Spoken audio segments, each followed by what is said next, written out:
Hello guys, we are back with another video. तो आज की वीडियो में हम वेरिएबल्स के बारे में कुछ मज़ीद पढ़ लेते हैं ताकि आपका जो कंसेप्ट है उसके बारे में कुछ और क्लियर हो जाए। तो मैंने इसके लिए एक डॉक्यूमेंट तैयार किया, आप उस डॉक्यूमेंट को देखें।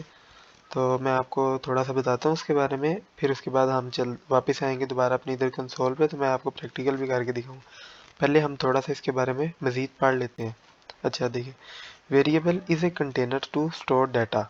मतलब वेरिएबल एक कंटेनर होता है जिसके अंदर हम अपना डाटा स्टोर कर सकते हैं। अब देखें, सी प्लस प्लस में हमारे पास 5 तरह के हमें वेरिएबल मिलते हैं: इंटीजर, फ्लोट, करैक्टर, डबल और बुलियन। इन सब के बारे में मैंने आपको बताया था, अगर आपने नहीं देखा तो आप इससे पहले वाली वीडियो देखें, लेकिन फिर भी मैं थोड़ा बहुत आपको इसके बारे में बता देता हूँ। इंटीजर मैंने आपको बताया था कि नंबर स्टोर करने के लिए 1 2 3 4 5 6 7, मतलब इस तरह के जितने भी नंबर हैं उनको स्टोर करने के लिए। फ्लोट जो होता है वो डेसिमल में जो वैल्यू होती है उनको स्टोर करने के लिए। और करैक्टर जो होता है लेटर्स को, जैसे ए बी सी डी, वो स्टोर करने के लिए यूज़ होता है। Double double same as integer होता है, लेकिन इसकी जो स्टोरेज है ना वो थोड़ी ज़्यादा हो जाती है, मतलब आप इसके अंदर कुछ बड़ी वैल्यू स्टोर कर सकते हैं फ्लोट की बनिस्बत। अच्छा, और बुलियन बुलियन में आप ट्रू या फॉल्स इस तरह की वैल्यूज़ को स्टोर कर सकते हैं। अच्छा, अब मैं आपको इनको डिक्लेयर करने का मतलब कि हमने सी प्लस प्लस के प्रोग्राम के अंदर इसको किस तरह से बताना होता है कि हम इसको यूज़ करने लगे हैं, तो उसका सिंटैक्स क्या होता है। इसका सिंटैक्स क्या होता है, सबसे पहले आप डाटा टाइप लिखते हैं। डाटा टाइप देखें, इंटीजर है, फ्लोट है, करैक्टर है, डबल है, बूलियन। आपको जिस तरह का भी वेरिएबल चाहिए आप उस तरह के डाटा टाइप डिक्लेयर करेंगे। फिर आप उसका नाम बताएंगे, जैसे मैंने अपने वेरिएबल का नाम ए रखा है। उसके बाद आप एक इक्वल टू का साइन लगाएंगे और उसके अंदर जो आपने वैल्यू स्टोर करनी है वो लिख देंगे। उसके बाद आपने लाजमी एंड पे लगाना है सेमीकोलन। इसी तरह ये नीचे नेक्स्ट लाइन में करैक्टर को डिक्लेयर करने का, मैंने करैक्टर वेरिएबल डिक्लेयर करने का आपको मेथड बताया हुआ है। ठीक है, तो अब मैं ना आपको वेरिएबल्स के स्कोप के बारे में बताता हूँ। स्कोप खुद जो है ना वेरिएबल का, वो हम ऐसे कह सकते हैं कि एक वेरिएबल का जो लाइफ टाइम है ना एक प्रोग्राम के अंदर, उसको हम कहते हैं स्कोप। परेशान नहीं होना, मैं आपको बिल्कुल क्लियरली सब कुछ बताऊंगा, हम कंसोल के ऊपर भी करेंगे, आपको क्लियरली हर एक चीज़ की समझ आ जाएगी। तो फिलहाल अभी आप देखते जाएं, थ्योरी पढ़ लें थोड़ी सी, उसके बाद हम इसका प्रैक्टिकल करेंगे, फिर आपको मज़ीद बेहतर तरीके से समझ आ जाएगा। सबसे पहला होता है हमारे पास local variable. These variables are declared in the function and can be accessed only from their function. अभी आपको फंक्शन की समझ नहीं आएगी तो आपने परेशान नहीं होना, इजी सीन है। अभी मैं आपको सिर्फ ये बता रहा हूँ कि जो लोकल वेरिएबल होता है वो हम जिस फंक्शन के अंदर डिक्लेयर करते हैं, हम उसको सिर्फ उसी फंक्शन के अंदर एक्सेस कर सकते हैं। अभी आपको इसकी समझ आएगी जब हम इधर प्रैक्टिकल करेंगे। उसके बाद उससे अगला जो स्टेप है वो है global variable. Global variables are declared outside of any function and can be accessed from anywhere। ये वाला जो वेरिएबल होता है ना, इसको हम इंट मेन से पहले डिक्लेयर करते हैं और इसको हम पूरे प्रोग्राम में किसी भी जगह पे एक्सेस कर सकते हैं। ठीक है। अच्छा, अब देखें, मैं आपको बताता हूँ सी प्लस प्लस में डाटा टाइप्स होती हैं 3 तरह की। एक होती है बिल्ट इन। बिल्ट इन के अंदर मैंने आपको बता दिया, फर्स्ट टाइप है बिल्ट इन। बिल्ट इन के अंदर आपको पता चल गया कि इंटीजर, फ्लोट, कैरेक्टर, बूलियन और डबल, ये सारी होती हैं, ये तो आपको पता है। अभी उससे जो नेक्स्ट स्टेप है वो है यूज़र डिफाइंड। यूज़र डिफाइंड में स्ट्रक्ट, यूनियन और एनम। इसके बारे में आपने अभी इससे मज़ीद नहीं आगे जाना, सिर्फ आपको ये पता होना चाहिए। वैसे अगर आपने प्रोग्रामिंग करनी है तो इसके बारे में आपको मतलब कोई इतना ज़्यादा वो नहीं होना चाहिए, नॉलेज वगैरह नहीं चाहिए, वहाँ पे आपका काम इनसे चल जाएगा। लेकिन फिर भी एग्ज़ाम में आ जाता है, तो मैं ये सिर्फ स्टूडेंट्स के लिए बता रहा हूँ कि उनको पता होना चाहिए। यूज़र डिफाइंड ये वाले होते हैं। और जो नेक्स्ट टाइप है वो है डिराइव्ड डाटा टाइप। उसके अंदर एरे, फंक्शन और पॉइंटर, ये 3 है। इसके बारे में हम अगली वीडियोस में पढ़ेंगे मज़ीद, लेकिन फ़िलहाल आप सिर्फ इनके नाम याद रख लें, क्योंकि आगे जाके ये फिर हम यूज़ करेंगे, फिर आपको पता चल जाएगा कि ये हमने पढ़े थे। अच्छा, अब मैं आपको बताता हूँ रूल्स वेरिएबल को डिक्लेयर करने के। ठीक है, अब देखें, अभी तो ऊपर हम जैसे ए बी सी डी इस तरह के नाम यूज़ करते, लेकिन अगर आप चाहें तो आप कोई भी नाम रख सकते हैं वेरिएबल का, जिसकी लेंथ हो सकती है एक लेटर से लेके 255 करैक्टर तक।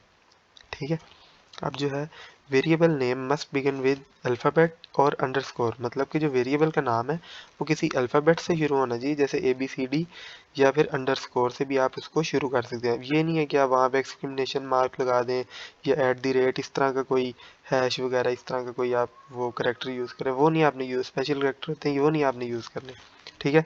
और वेरिएबल के नेम के अंदर स्पेस अलाउ नहीं होती।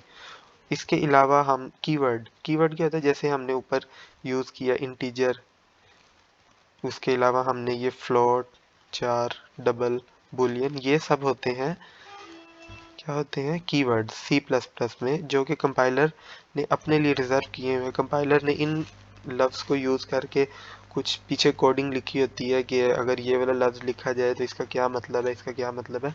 तो ये वाले जो है ना, इस तरह के लेटर हम अपना वेरिएबल डिक्लेयर करने के लिए यूज़ नहीं कर सकते। तो ये तो थ्योरी पढ़ ली बहुत ज़्यादा होगी, तो अब ना हम इसके बाद चलते हैं आगे अपने कंसोल के ऊपर। तो वहाँ पे ना मैं आपको वेरिएबल्स के बारे में कुछ बताता हूँ, ठीक है। तो अब देखें, ये हमारा यहाँ पे मैंने आपको ऊपर बताया था इसके बारे में, hash include IO stream using namespace STD के बारे में, और ये सब तो आपको पता है। अब हम यहाँ से शुरू करते हैं लोकल वेरिएबल से। अब देखें, हमारा है इंट मेन से फंक्शन शुरू। अब देखिए यहाँ पे ना मैं एक वेरिएबल डिक्लेयर करता हूँ इंट a, ये मैंने वेरिएबल एक डिक्लेयर कर दिया। अब मैं इसको एक वैल्यू असाइन कर देता हूँ, a इज इक्वल टू 32, ठीक है। देखें, सॉरी, ये इसको हमने एक वैल्यू डिक्लेयर कर दी a को 32। देखें, अभी मैं इसको सी आउट करवाता हूँ सीधा, सी आउट a, यहाँ पे हम लिखते हैं एंड l, ठीक है। अच्छा, अब ये तो हो गया हमारा एक लोकल वेरिएबल। इस वेरिएबल को हम सिर्फ इस ही फंक्शन के अंदर यूज़ कर सकते हैं, इस फंक्शन के आउटसाइड हम यूज़ नहीं कर सकते। अब देखिए, मैं आपको एक बना के दिखाता हूँ ग्लोबल वेरिएबल। ग्लोबल वेरिएबल मैंने आपको बताया था कि इंट मेन से पहले हम डिक्लेयर करते हैं। देखिए, यहाँ पे मैं एक ग्लोबल वेरिएबल डिक्लेयर करने लगा हूँ। यहाँ पे मैंने लिखा इंट, इसका नाम हम रख लेते हैं global. Int global is equal to 555, ठीक है। देखिए, अब यहाँ पे मैंने एक ग्लोबल वेरिएबल डिक्लेयर कर दिया। अच्छा, मैंने आपको बताया था कि हम इस वेरिएबल को किसी भी जगह पे पूरे प्रोग्राम के अंदर एक्सेस कर सकते हैं, ठीक है। अच्छा, अब देखें, यहाँ पे ना मैं एक बनाता हूँ, उससे पहले मैं एक बनाता हूँ फंक्शन। फंक्शन के बारे में आपको अभी आइडिया नहीं है तो आपने परेशान नहीं होना, इसके बारे में भी हम पढ़ेंगे। लेकिन सिर्फ अभी आपने ये देखना है कि हम ग्लोबल वेरिएबल की वैल्यू को एक फंक्शन के अंदर किस तरह से एक्सेस करते हैं, ठीक है। ये फंक्शन ऐसे होता है कि हमारा जो प्रोग्राम होता है ना, वो एक बहुत बड़ा हो सकता है। तो अब हम इसी इंट मेन के अंदर अगर इतना सारा कुछ करवाने लग जाए तो वो बहुत ज़्यादा एम्बिग्यूटी हो जाएगी, तो हमें कोई अच्छे तरीके से समझ नहीं आएगी। तो इसलिए हम क्या करते हैं, हम जो अपना प्रोग्राम होता है ना, उसको छोटे छोटे पार्ट्स में डिवाइड कर लेते हैं, उसके छोटे छोटे पार्ट्स बना लेते हैं। इस तरह फिर हम उन पार्ट्स को बाद में एक्सेस कर लेते हैं हमारे मेन प्रोग्राम के, मतलब इंट मेन के अंदर हम उसको बाद में कॉल कर लेते हैं। अच्छा, तो अब मैं आपको एक फंक्शन बना के दिखाता हूँ। फ़र्ज़ करें कि हम एक फंक्शन बनाते हैं इंट, उसका नाम मैंने रखा है फंक्शन, FUN रखा है। उसके बाद हम एक लगाते हैं करली ब्रैकेट, और यहाँ पे करली ब्रैकेट के अंदर आप देखें, अब मैं लिखूँगा सी आउट, यहाँ पे मैं लिख देता हूँ अगर ग्लोबल, देखें ENDL। देखें, यहाँ पे अभी मैंने हालांकि ये वाला वेरिएबल डिक्लेयर नहीं किया था इस फंक्शन के अंदर, लेकिन क्योंकि ये जो ग्लोबल वेरिएबल है, ये जो ग्लोबल वेरिएबल बनाया है ये ग्लोबल है, मतलब हम इसको पूरे प्रोग्राम के अंदर किसी भी जगह पे एक्सेस कर सकते हैं। तो देखें, मैंने इसको इस फंक्शन के अंदर यूज़ कर लिया। अच्छा, अब देखें, हम यहाँ पे इसको अगर सी आउट करवाएं ना, यहाँ पे हम इसी फंक्शन को कॉल करें, ये जो हमने फंक्शन बनाया था FUN, इस फंक्शन को हम यहाँ पे अब कॉल करते हैं। देखें, ये फंक्शन मैंने कॉल किया, ठीक है। अब देखें अभी क्या होगा, सबसे पहले हमने एक लोकल वेरिएबल बनाया, उसको हमने एक वैल्यू असाइन की, और उसी वैल्यू को हमने आउटपुट पे प्रिंट करवा दिया। देखें, उसके बाद मैंने एक फंक्शन बनाया, उस फंक्शन ने क्या काम करना है, उस फंक्शन ने ग्लोबल वेरिएबल की वैल्यू को आउटपुट में शो करना है, ठीक है। और उसी फंक्शन को मैंने उसके नाम से कॉल कर लिया। देखिए, यहाँ पे मैंने लिखा फन, यहाँ पे भी लिखा फन, इस फंक्शन को मैंने कॉल कर लिया। अब मैं आपको इसको रन करके दिखाता हूँ। देखें, यहाँ पे सबसे पहले क्या आएगा, सबसे पहले इसकी वैल्यू हमने इसको मैं थोड़ा ऊपर स्क्रॉल करता हूँ। देखें, सबसे पहले यहाँ पे हमने ए की वैल्यू आउटपुट में शो की थी, तो सबसे पहले हमारे पास 32 आ गया। उसके बाद हमने फंक्शन को कॉल किया। फंक्शन जब हमने कॉल किया तो यहाँ पे आप देख सकते हैं ग्लोबल की वैल्यू क्या थी, 555, ये होगी आउटपुट में शो। अच्छा, अब देखें, अभी हम मेन फंक्शन के अंदर हमारा जो ग्लोबल वेरिएबल है उसको भी एक्सेस करके दिखाऊंगा मैं आपको। अच्छा, अब देखें, यहाँ पे मैं क्या करता हूँ, मैं ऐसे करता हूँ, यहाँ पे मैं ग्लोबल वेरिएबल को बुलाता हूँ और इसकी वैल्यू मैं कर देता हूँ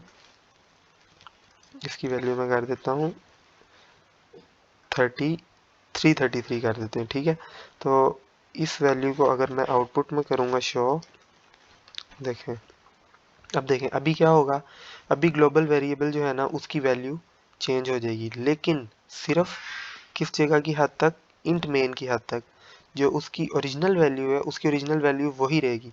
वो अभी मैं आपको उसका एक प्रैक्टिकल अभी आप देख लें, आपके सामने आएगा, देख सकते हैं। ये इसको हमने रन किया तो ये देखें, यहाँ पे हमने मेन फंक्शन के अंदर सबसे पहले ग्लोबल वेरिएबल की वैल्यू कितनी बना दी थी, 333। फिर क्या किया हमने, इसकी वैल्यू को क्या आउटपुट में शो किया। फिर उसके बाद हमने फंक्शन कॉल किया। उस फंक्शन के अंदर हमारी वैल्यू क्या थी, ग्लोबल। ग्लोबल की यहाँ पे ओरिजिनल वैल्यू क्या थी, 555। देखें आप, 333 और 555 आउटपुट में आपको शो हो गया। तो आज हमने दो चीज़ों के बारे में पढ़ा है, एक लोकल वेरिएबल, दूसरा ग्लोबल वेरिएबल। अब आपको पता चल गया होगा कि जो लोकल वेरिएबल होता है उसकी प्रेसिडेंस ज़्यादा होती है। मतलब कि अगर हम मेन के अंदर ग्लोबल वेरिएबल को यूज़ करेंगे और उसकी वैल्यू को हम चेंज करना चाहेंगे तो हम उसकी वैल्यू को चेंज कर सकते हैं। लेकिन इसका क्या होता है, हमें ड्रॉबैक हमें क्या होता है लोकल वेरिएबल का, उसको हम ना किसी दूसरे फंक्शन के अंदर ना यूज़ नहीं कर सकते। चले मैं आपको ना एक उसका भी एक एग्जांपल दे दूँ। जैसे फर्ज करें यहाँ पे ना मैं एक वेरिएबल डिक्लेयर करता हूँ, int a is equal to 22, ठीक है। अच्छा, अब हम इस ही वेरिएबल को यहाँ पे देखें, मैं आउटपुट करवाता हूँ, सी आउट ए अगर करते हैं हम, देखें तो अब देखें कंपाइलर को तो पता ही नहीं है कि ए कहाँ पे वो है। अभी देखें ये एक एरर देगा, देखें वो कह रहा है cout a was not declared in this scope. मतलब कि उसको पता ही नहीं है कि ए कहाँ पे डिक्लेयर हुआ, कहाँ पे नहीं हुआ। तो लोकल वेरिएबल का मकसद ये होता है कि हम उसको सिर्फ इन जो फंक्शन है उसी के अंदर यूज़ कर सकते हैं, लेकिन जो ग्लोबल वेरिएबल होता है हम उसको throughout whole the program use कर सकते हैं। इन दोनों के अंदर फ़र्क ये होता है। लेकिन आपको पता चल गया कि जो लोकल वेरिएबल होता है उसकी प्रेसिडेंस ज़्यादा होती है, क्योंकि यहाँ पे देखें हमने उसकी वैल्यू चेंज की थी, 333 की थी, तो उसकी वैल्यू चेंज होगी, लेकिन उसकी ओरिजिनल वैल्यू जो थी वो सेम ही रही। लेकिन जब हमने मेन फंक्शन के अंदर वही ग्लोबल वेरिएबल को यूज़ किया तो उसकी वैल्यू दोबारा से चेंज होगी। अब हमने दोनों वेरिएबल सेम नेम से भी बनाए थे, ग्लोबल ऊपर भी है ग्लोबल नीचे भी, यहाँ पे हमने उसकी वैल्यू अब चेंज कर दिया। आपको मतलब समझ आ गई होगी मुझे उम्मीद है। फिर भी अगर आपको कोई क्यूरी है तो आप नीचे कमेंट में लिख दें, तो मैं आपको उसके बारे में बता दूंगा। तो अगर आपको वीडियो अच्छी लगी है, कुछ समझ आई है थोड़ी बहुत, तो चैनल को सब्सक्राइब कर दें और वीडियो को लाइक कर दें और अपने दोस्तों के साथ शेयर करें। कोई भी आपका कॉलेज वगैरह का ग्रुप है तो आप उनके साथ शेयर करें। तो ठीक है, ओके, फिर अल्लाह हाफिज़।